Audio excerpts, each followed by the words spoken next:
Ela foi a primeira a ver Jesus ressuscitado, a primeira a receber a missão de anunciar sua ressurreição aos outros apóstolos, a primeira testemunha do evento mais importante do cristianismo. Então, por que Maria Madalena desapareceu da liderança da igreja? Por que seu evangelho foi enterrado no deserto egípcio por quase 2000 anos? E por que, quando finalmente foi descoberto, revelou um conflito tão profundo entre ela e Pedro que a igreja primitiva preferiu esconder? Existe um texto onde Maria não é a seguidora silenciosa. Ela é a mestra, a visionária, a apóstola que Jesus amava mais que os outros. E Pedro, o fundamento da igreja, tinha ciúmes dela.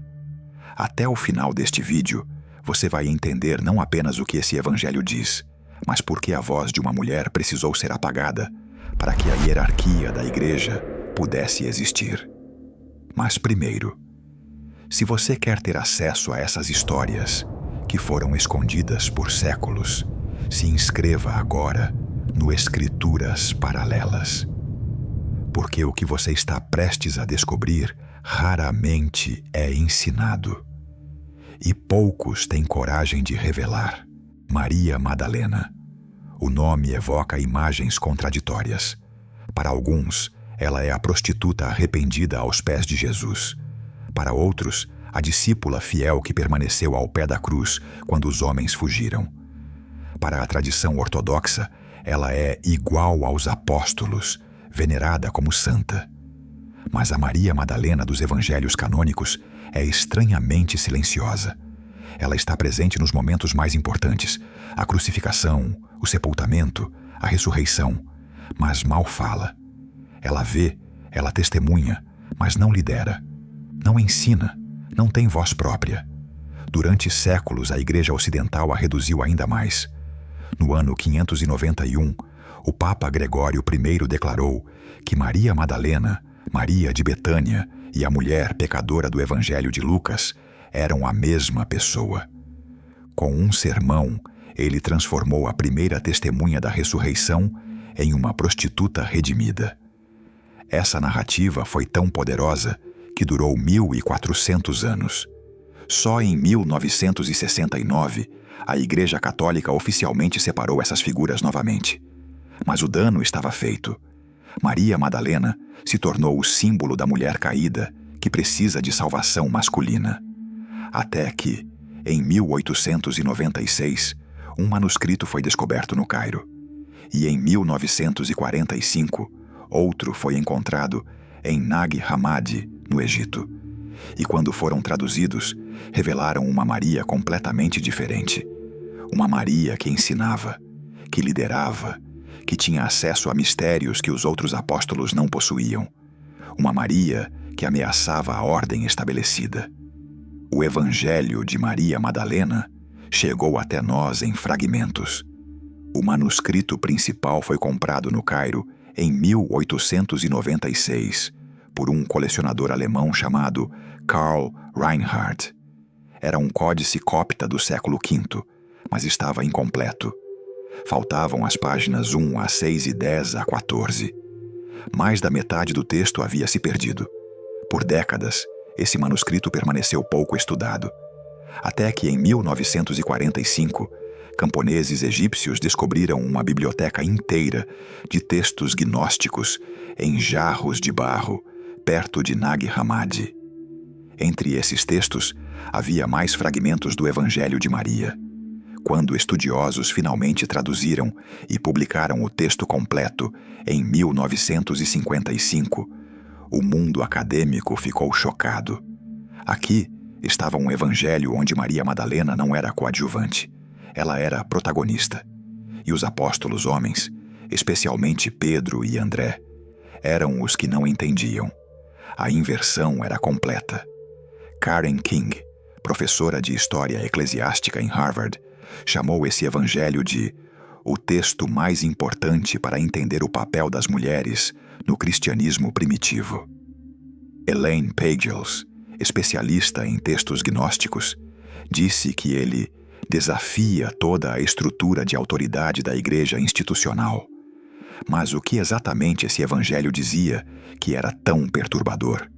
Para entender isso, precisamos ler o que sobreviveu. O evangelho de Maria começa depois da ressurreição.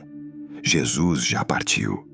Os discípulos estão confusos, com medo, sem saber o que fazer. E então Pedro se vira para Maria e diz: Irmã, sabemos que o Salvador te amava mais do que as outras mulheres. Conta-nos as palavras do Salvador que te lembras, aquelas que tu conheces, e nós não. Mais do que as outras mulheres. Essa frase sozinha já é explosiva. Mas o texto continua. Maria responde que sim, ela tem ensinamentos que Jesus lhe revelou em visão. E então ela começa a ensinar. Ela descreve uma jornada da alma através de esferas cósmicas, enfrentando poderes que tentam aprisioná-la. Ela explica como a alma se liberta através do conhecimento, não através de autoridade externa. É teologia gnóstica, profunda, complexa, mística. E quando ela termina de falar, André reage.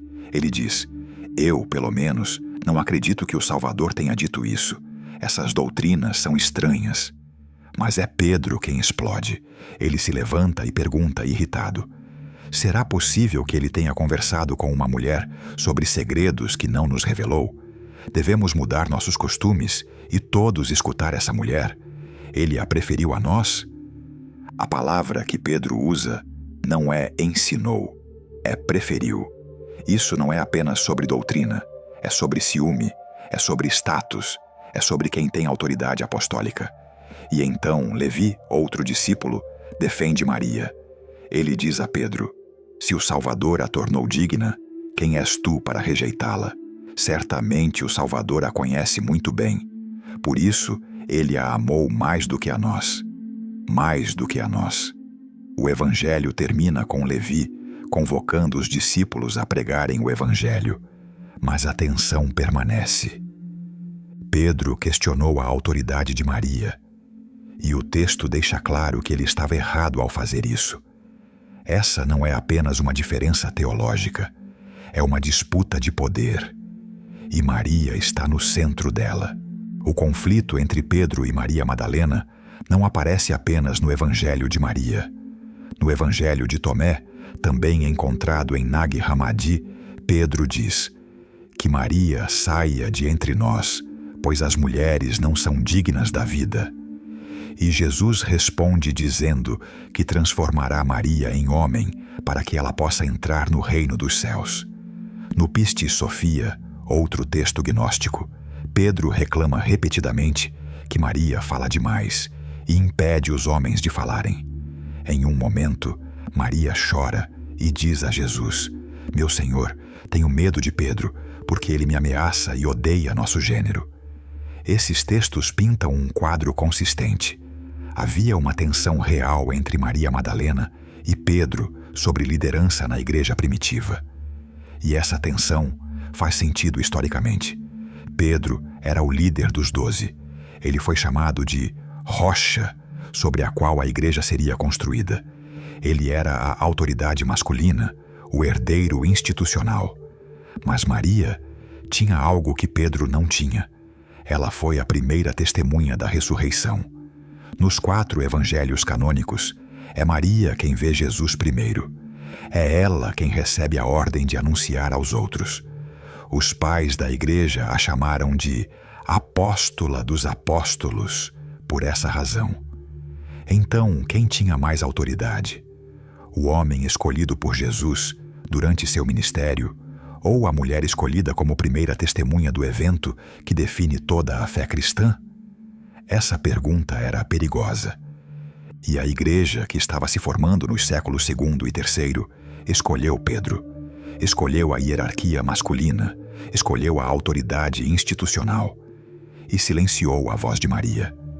Então, quem era Maria Madalena antes de se tornar prostituta na imaginação popular? Os evangelhos canônicos nos dão pistas. Lucas 8:2 a menciona como alguém de quem Jesus expulsou 7 demônios. Ela era de Magdala, uma cidade na Galiléia.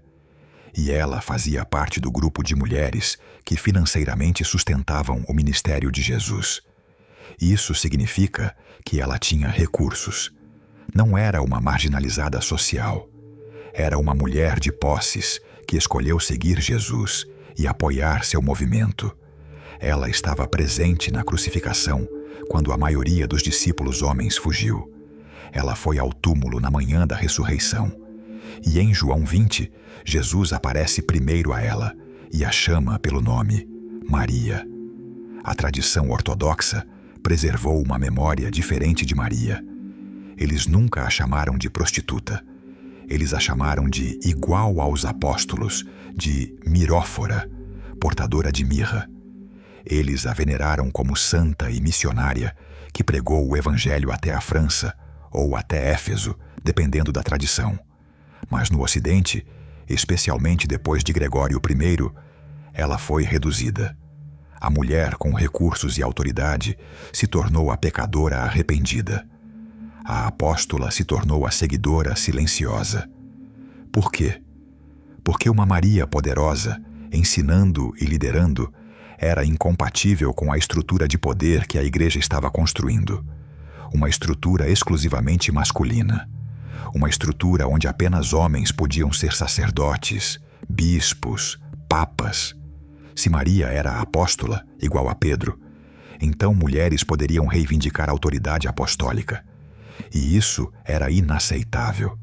Então sua história foi reescrita e seu evangelho foi enterrado. Mas o que exatamente Jesus ensinou a Maria que os outros não sabiam?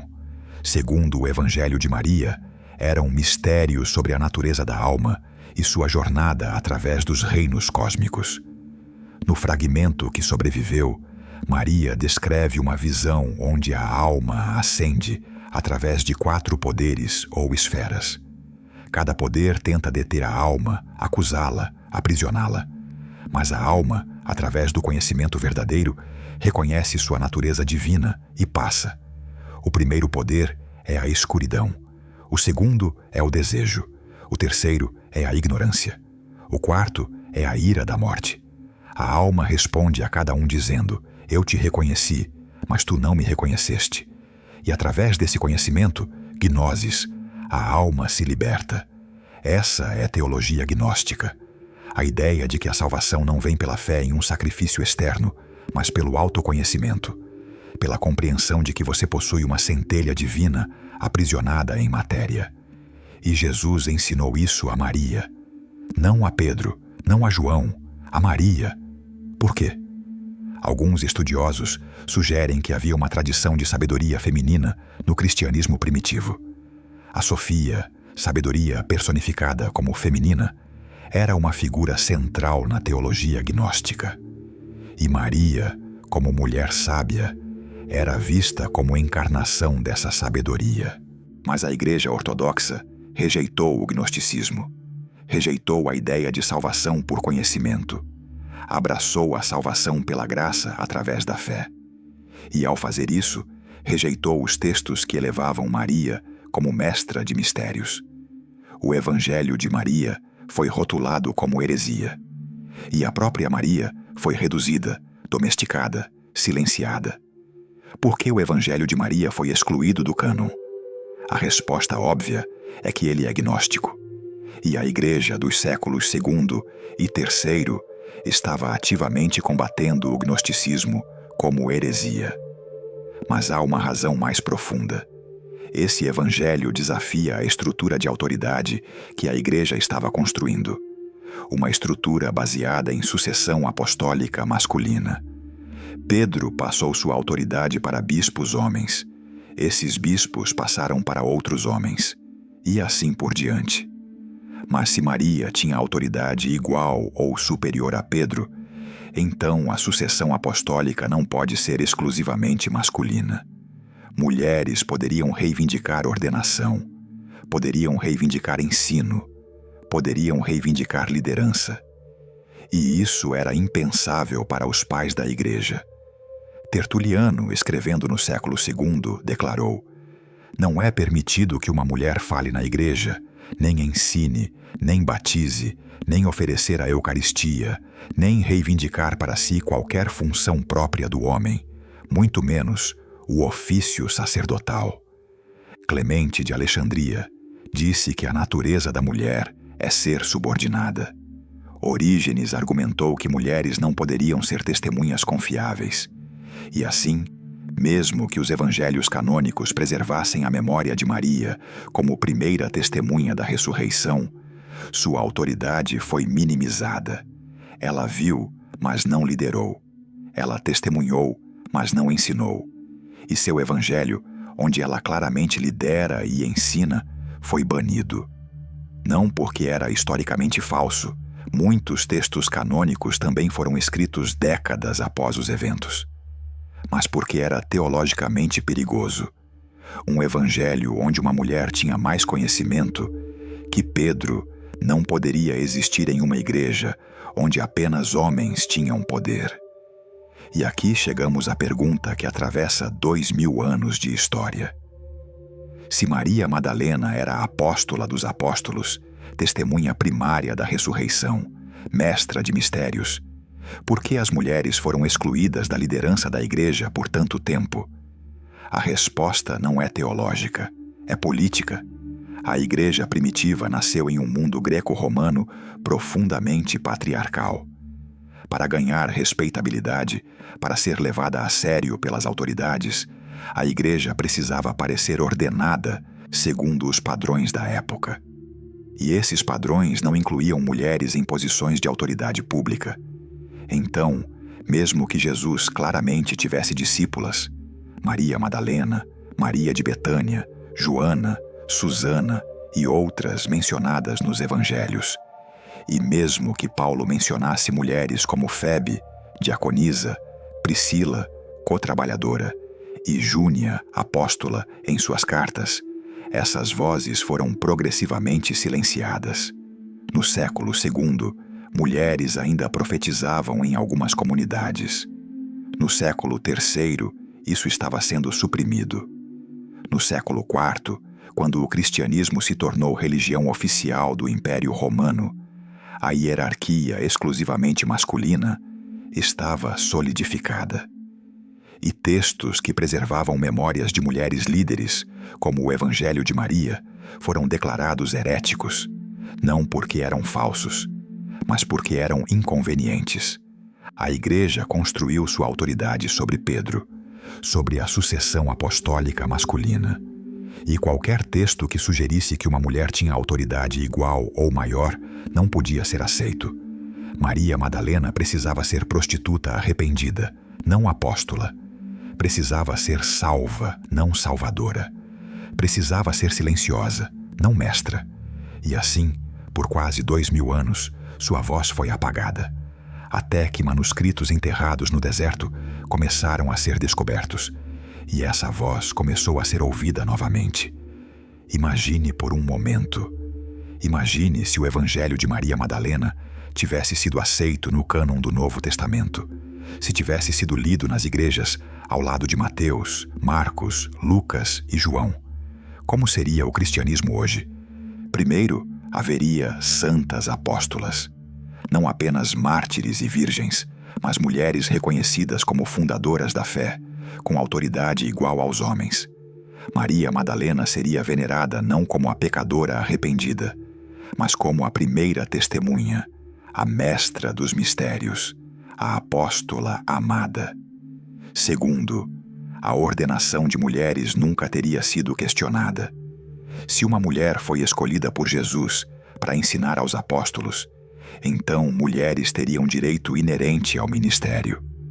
Não haveria debate sobre mulheres pastoras, bispos, sacerdotes. Seria óbvio desde o início. Terceiro, a teologia seria diferente. A ênfase não seria apenas em hierarquia e obediência, mas em conhecimento direto e experiência mística. A sofia, sabedoria divina feminina, seria tão central quanto o logos masculino. O feminino sagrado seria parte integral da doutrina. Quarto, a história da igreja seria reescrita. Em vez de pais da igreja, teríamos pais e mães da Igreja. Em vez de apenas Agostinho e Jerônimo, celebraríamos também as mestras gnósticas, as profetisas, as líderes de comunidades que foram apagadas da história oficial. Quinto, milhões de mulheres ao longo da história não teriam sido silenciadas usando a Bíblia como justificativa. Não teriam sido impedidas de ensinar, de pregar, de liderar. Não teriam sido ensinadas que seu papel era apenas servir caladas. Mas nada disso aconteceu, porque o Evangelho de Maria foi enterrado, e com ele uma visão inteira do cristianismo, onde mulheres eram iguais desde o princípio. O que sobreviveu foi a versão que servia à estrutura de poder, a versão onde Pedro tinha razão e Maria estava errada, a versão onde homens lideravam e mulheres seguiam.